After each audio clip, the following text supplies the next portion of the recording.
Habibullah village nursery আপনাদের সামনে নতুন ভিডিও নিয়ে চলে এসেছি। আজকে নিয়ে চলে এসেছি যে গাছে যে ওলকপি হয়েছে, ওলকপির টাইম চলে যাচ্ছে, গরমও পড়ছে হালকা হালকা। তা এখন আমি যে ঝালের চারাগুলো বীজ দিয়ে গাছগুলো রেডি করেছিলাম, সেই বীজগুলো ঝালগুলো তুলে আমি তাই সবকটা যাতে ওলকপি ছিল ওইটাই সব রোপণ করে দেবো। তাই ওলকপিগুলো আর রাখবো না, যতটা মোটা হয়েছে নিয়ে খেয়ে নেব। আর এই যে সবজির খোলা পচা, দেখেন এটা অনেকটা খালি হয়ে গিয়েছে, অনেক গন্ধ লাগছে। তাই এই আছে আমার কতটা বাড়িতে সবজির খোলা হয়েছে, ঘর ঝাড় দেওয়া থেকে শুরু করে সব জিনিস এতে আছে। আর এতে আছে পেঁয়াজের খোলাটা দেওয়ার ব্যাপার কেন, এতে যে গরম পড়ছে, এতে যে পোকামাকড় আক্রমণ করবে সেই পেঁয়াজের ঝাঁজে এগুলো মারা যাবে, ওই জন্যেই ওর সঙ্গে এই সবজির খোলাগুলোও দেবো। এতে আছে রসুনের খোলা, সমস্ত সব একসঙ্গে দিয়ে দিচ্ছি, দিয়ে এটা একটা লিকুইড তৈরি হয়ে পুরো গাছে প্রয়োগ করব। তা দেখেন এতে আছে ডিমের খোলাও আছে, ডিমের খোলা আলাদা শুকিয়ে সেগুলো মিক্সারে পাউডার তৈরি করে গাছে দেবো আমি।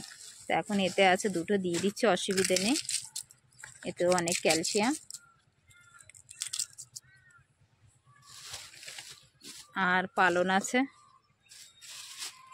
সমস্ত বাড়িতে যা কুটনো হয় সবজির খোলা সবগুলো দিয়ে এটা আমি ভর্তি করে দিচ্ছি। আর এতে আছে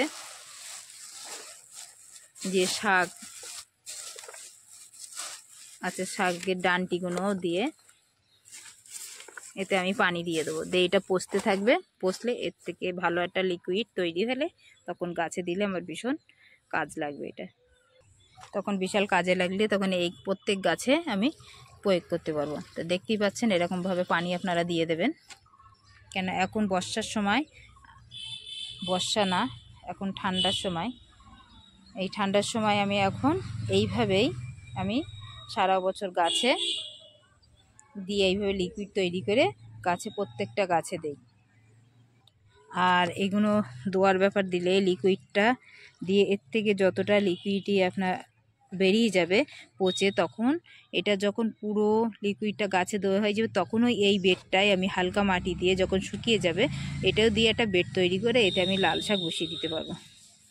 আর এই যে পেপারগুলো আছে এগুলো তো রাখবেন না, এগুলো ছাদে শুকিয়ে, কেন এখন অনেক কিছু থেকে পেপারের ভিতরে পানি জমে থাকলে মশা জন্ম হবে, তখন এইগুলো শুকিয়ে আমি বাড়ির দেশলাই দিয়ে হোক, ম্যাসেজ লাইটার দিয়ে হোক, দিয়ে এগুলো পুড়িয়ে ফেলবেন। আর যদি বাড়িতে উনুন থাকে তো অবশ্যই পুড়িয়ে ফেলবেন, এদিক ওদিক ফেলবেন না, কেন জীবাণু তৈরি হবে। এখানে দেখেন আছে, এখনও অনেকটাই আছে। এটা আছে পেঁয়াজের খোলা, আর এটা আছে কলার খোলা, এটা আলাদা এতে রাখবো। আর এগুলো দিয়ে গাছে পচে গেলে এইগুলো ছেদ্র করে গাছে দিয়ে দেবো। তা দেখেন এই ঝাল গাছটা লাল হয়ে গিয়েছিল, তো এতে এই সবজির লিকুইডটা দিয়ে কতটা গ্রোথ হয়েছে আর কত সুন্দর দেখেন কালারটা চলে এসছে, হলুদের থেকে কাঁচা কালার, পাতা রং কালার চলে এসছে। আর ওই ধনেপাতাগুলো খাওয়া হয়ে গিয়েছে, খাওয়ার থেকে এইগুলো পুরো এখনো দেখেন ধনেপাতা হালকা হালকা আছে। আর দেখেন এই যে আছে এই বেডটা অনেকটা লিকুইড তৈরি হয়েছে, কেন লিকুইড তৈরি হয়ে গিয়েছে নিচেই। আর আপনার এই যে আছে এটাও একটা বেড তৈরি হয়েছে, যখন দেখেন ভর্তি শুকিয়ে এতে হালকা মাটি দিয়ে আপনি এতেও গাছ রোপণ করতে পারবেন। তো এতে আমি দিয়ে দিচ্ছি, এতে যে পেপারটাও আছে এটাও তুলে নিচ্ছি, এটা ঝুড়িতে রেখেছিলাম, অনেকটা পচিয়ে দিয়েছে। আর এই ওলকপিগুলো কত বড় হয়ে গিয়েছে, ওলকপিগুলো তুলে নেব। আর দেখেন এই ঝাল গাছটা, এই যে লাল ঝাল আপনাদেরকে দেখিয়েছিলাম, তাই কতটা ফুল চলে এসছে, আর ইনশাল্লাহ এতে ভালোই হবে। আর চলেন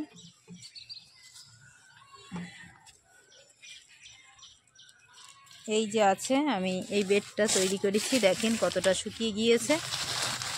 আর এতে পেঁয়াজের খোলা দিচ্ছি কেন, পোকা আক্রমণ করবে না। পেঁয়াজের খোলা ভীষণ উপকার। দিয়ে তারপর পানি দিয়ে এটা পরে বেডটা ভর্তি করবো। কতটা দিয়েছি দেখ। আর আছে এতে সবকটা দিয়ে দিচ্ছি। আর এই যে কলা গাছে কলার খোলাটা আমি দিয়ে দিচ্ছি। এরকম সাইডে ছিদ্র করা আছে, এই গাছে খাদ্য দেওয়া হবে। আর এই যে ঝাল গাছ দেখতে পাচ্ছেন, এই ঝাল গাছটায় এগুলো আজকে রোপণ করব। এই দেখেন ওলকপি একদম ছোট হয়েছে। ওলকপিগুলো তুলে নেব, আমি আর রাখবো না, কেন এতে আমি ঝাল গাছ বসাবো। অনেকটা খাওয়া হয়ে গিয়েছে, আপনাদেরকে দেখানো হয়নি। বাবু নাও তো এটা।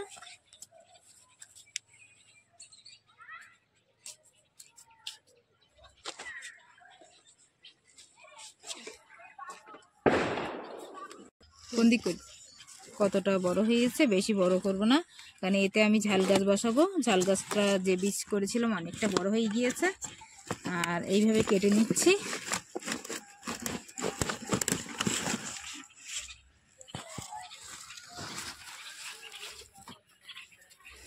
এখানে হয়েছে ছোট, এগুলো রাখবো না, এখানে এখন রাখতে গেলে গরম পড়ে যাচ্ছে।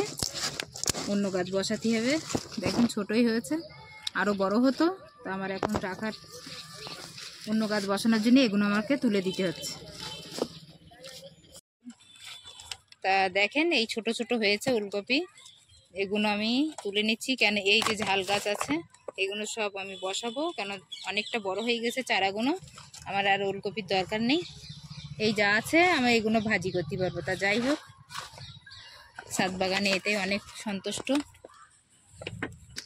এগুলো হয়েছে, এগুলো রাখবো না, এতে সব ঝালের চারা বসিয়ে দেবো। দেখেন কতটা বড় হয়ে গিয়েছে, এতটা গাছ। এবারে এই গাছ যদি এখন না তুলে ফেলি, পরে তখন আমি রোপণ করতে গেলে এই গাছ পুরো সব মারা যাবে। এই দেখেন এই গাছে আমার সহজে দেখেন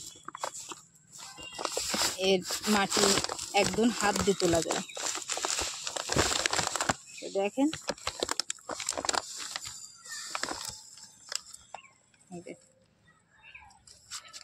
এবার এইখান থেকে একটা একটা করে নিয়ে সব কটা বসাবো।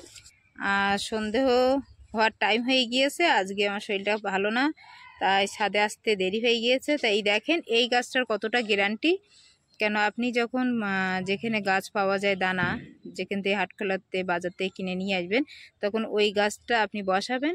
আপনি কোনোটা বাঁচতে পারে না বাঁচতে পারে। আর বাড়িতে দেখেন সহজে এই ক্ষেত্র থেকে বসালে আপনি সহজে এই চারাগুলো প্রত্যেকটা ইনশাল্লাহ বেঁচে যাবে আপনার। তাই এখান থেকে একটা একটা করে নেবো আমি, নিয়ে সব কটায় বসিয়ে দেবো এইভাবে। দেখেন গাছগুলো বড় হয়ে গেছে, আরও তাড়াতাড়ি বসালে আমার আরও ভালো হতো। তো অসুবিধে নেই, আপনাদের সামনেই বসাচ্ছি, আপনারা দেখতে থাকেন একটা করে। তারপর পানিটা প্রয়োগ করব পরে। এই যে আর এই গাছে হলো, এটা হলো এই ঝালটা হলো মনে হচ্ছে ডেবুল ঝাল, মোটা মোটা ঝাল।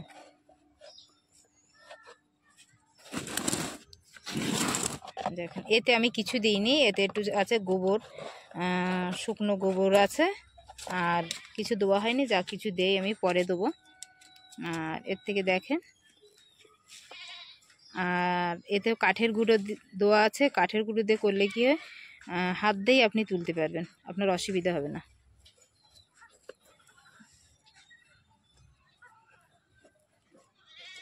এই দেখেন, আর নিচে আছে সবজির খোলা পচা।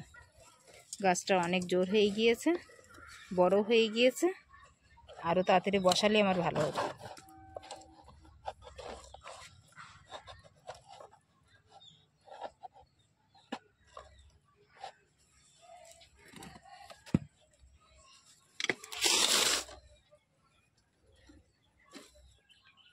আর আপনারা যদি বসান অবশ্যই যত তাড়াতাড়ি একটু ছোটো বসালে আরও ভালো হয়। আমার গাছটা একটু বড় হয়ে গেছে, আমার টব খালি ছিল না ওই জন্যই।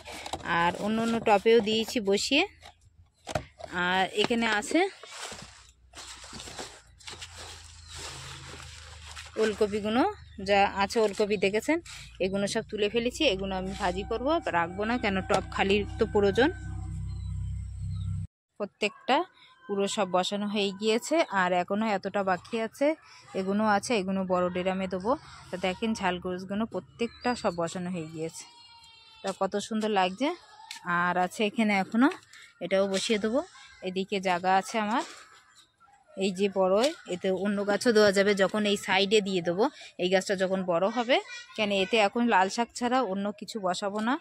আর বলেছিলাম এতে বসাবো শসা, তা শসার টাইম রমজান মাস চলে আসছে, আরও আগাম বসালে ঠিক ছিল। তা বীজ তো বার করতে দিয়েছিলাম, বীজে 4-5 দিন হয়ে গিয়েছে, সে ওইটা আপনাদেরকে দেখাবো কীভাবে বাড়িতে বীজ বার করে রোপণ করবেন। তা বীজ বসিয়েও দিয়েছিলাম, তা গাছ চারা সব গাছ বার হয়ে গিয়েছে, ওটাও বসিয়ে দেখাবো। আর এটাও বসিয়ে দিচ্ছি, কোনো জায়গা ফেলে রাখবো না। কেন আর এইভাবে যদি আপনি বাড়িতে করতে পারেন, তাহলে আপনি বর্ষার সময় আপনি পুরো সবজি যতটা পাক না ঝালটা পেয়ে যাবেন। আর বর্ষার সময় অবশ্যই ছাদ বাগানের সবজি যারা চাষ করে অবশ্যই পেয়ে যায়, কেন ছাদ বাগানে মাঠে তো ক্ষতি হয়, আর ছাদের উপরে ইনশাআল্লাহ কিছু হয় না। তো দেখেন এটা বসিয়ে দিলাম, এখনো আছে, সাইডে দেবো।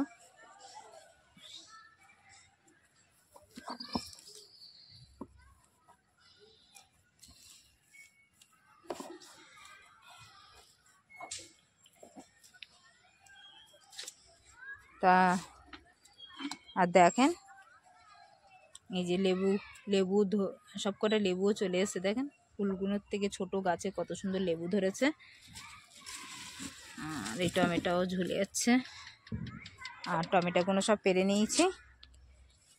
আর এই এত ছোট গাছে এত সুন্দর টমেটো হয়েছে, দেখেন একটা গাছে এতটা ছাড়তে। এরকম একটা জাত আপনারা অবশ্যই রেখে দেবেন, এর থেকে আপনি সারা বছর এরকম জাত একটা বসাতে পারবেন। তা দেখেন আজকের পরিচর্যা যদি আপনাদের ভালো লাগে, এই দেখেন অবশ্যই কমেন্ট করে জানাবেন কেমন লেগেছে। আর বাড়িতে এই যে ঝালের গাছ বসানো, নিজের চারা কেনার থেকে বাড়িতে তৈরি করে কতটা ভালো লাগে বুঝতেই পাচ্ছেন। আর এই ওলকপিগুলো কেটে নেবো সব। নিয়ে যদি ভালো লাগে একটা লাইক, শেয়ার, সাবস্ক্রাইব। ভালো থাকেন, সুস্থ থাকেন, আল্লাহ হাফেজ।